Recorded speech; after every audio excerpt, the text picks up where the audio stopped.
Hi, hi. I am here. I'm wanted to chat about my predictions for Invincible season 2 because we had that bomb ass finale and there was a lot. There was a lot to unpack and the season left on a very open note. Like anything could really happen. Hopefully they get a season 2. I don't really see why they wouldn't, but whatever, Amazon be wild sometimes. But if they do get a season 2, I just wanted to throw out what my predictions might be, right? Let's start with Mark. We'll focus on like him as a character and maybe, we'll talk about him like his role in the overall plot a little later. I think Mark, I hope they really focus on the mental health aspect. And I mentioned this in the review, but I think it's really important because he went through something that no teenager should ever have to experience. This kid inadvertently murdered hundreds of people on the subway alone. Like people being smushed in his face. Like that's horrible for any kid to go through. And I feel like next season he should have some sort of PTSD or him going to therapy maybe. I just think it's really important that shows sort of touch on the mental health aspect of superheroes. I don't know. I really like when they do that. A good example for me would be Avengers Endgame. I can't speak. When they spent the good part of like the first part of the movie talking about how the blip really affected everyone.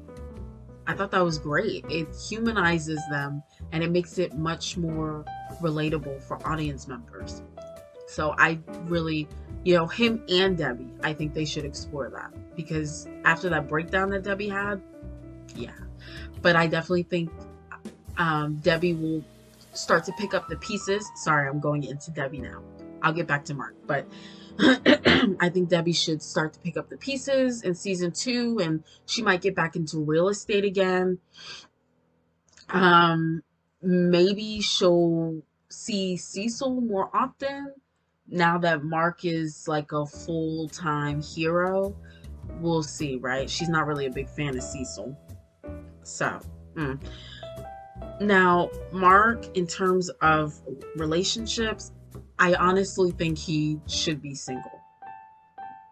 I don't understand why him and Amber got back together. It made no sense to me. Like with everything that happened, he really shouldn't be trying to juggle this relationship again. Like he needs to be single so he can process what happened and pick up the pieces and move forward, unless they do a time jump, which would suck. Yeah. I don't know why him and Amber couldn't have just been friends. Like you really could have had them just be friends and she would still be a support system and it would be a natural progression of their relationship because honestly, they didn't really start out as friends. She saved him from a bully, blackmailed said bully for his number, and they started dating. Like, so I don't know. Speaking of Miss Amber, I still like what they're doing with her aside from the relationship business. I like, she's volunteering the community center. We've been presented with someone who is smart and witty and they know what they want. They don't take shit. But I don't know. She's a good character who had a shitty moment and then continued to have such shitty moment. So now she's an annoying character instead of a good one. And it's all because of the fact that she's tied to Mark. It's like, my God. That's why they should be friends. You can focus on developing her character and Mark. But whatever. Eve, I hope she is still on the journey to redefine herself as a hero. I think she might join the Guardians of the Globe. I really think she will, right? Um, I think in terms of the overall plot, the Viltrum Empire is coming in full force. And, Mark's helping out with that. He's helping with Alan the alien. I feel like they might make Alan the alien a little less trustworthy, just a little bit, just to have some plot in there, some drama. But the real drama is going to be Mr. Oliver Grayson, because I really believe Oliver Grayson is coming. He's coming. No way. The way Omni-Man said he could just produce another child, he's coming. And he is crazy like his dad. Like, his alias is literally Kid Omni-Man. That's pretty much all you need to know as a starting ground.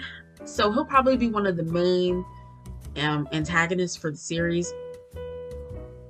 And, his dad is probably going to come back. I don't know if he's going to try and kill him again. I feel like he still will, but maybe there'll be a moment where Mark's in danger and a Viltrumite is going to kill him, and then Omni-Man like punches the shit out of him or something. Who knows, right? The coalition of the planets, or whatever that's called, that's probably going to take a much bigger role. But it's going to be like on the outskirts, right? Because we had all of these plot points at the end that were introduced, like Titan and the Molar twins and the parasite thingies. I hope they expand on those parasite thingies. I really do. Maybe they do it for like an episode or something. And I want to see what happens with Titan. Is he gonna keep his promise and really help the community, or is he not shit? Like, what's gonna happen? I'm very interested in Titan's story. As far as the Guardians of the Globe go, I don't know. They'll probably. It was just nice to see them be a team. It was really nice to see them as a team. I think for next season, there's gonna be inner turmoil again, but not because they don't know how to work together. It might be a lack of trust this time around and honesty. I feel like Robot is not done. There's something bigger in store for him. The way he was so comfortable with breaking criminals out of prison, stealing their teammates' DNA, cloning, like, he was way too comfortable with that. There's something more, and it's that alone is probably gonna be what dissolves the Monster Girl and him relationship, even though it just got started. So let me see what else. I think I talked about Debbie. Cecil and his organization.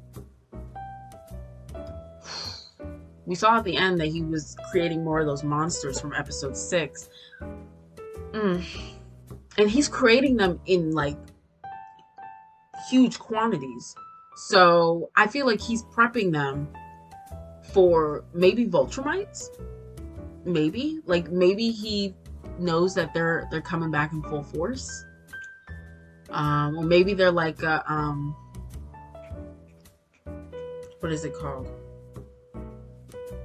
A contingency. Let's see. I think that's it. I think that's pretty much all I have to say. I feel like they're going to introduce Oliver. It just feels like the next step to go. I hope they start to develop Mark and Eve. Maybe like the 5th episode, right? They start to build on them being in a relationship. Because by then, they've already been friends. And it would make sense. It would be a natural progression. And maybe there'll be a confirmed thing by the end of season 3. I think that's it. I think that's pretty much all for my predictions. Let me know if you have any predictions for season 2. And yeah, thanks for watching. Bye.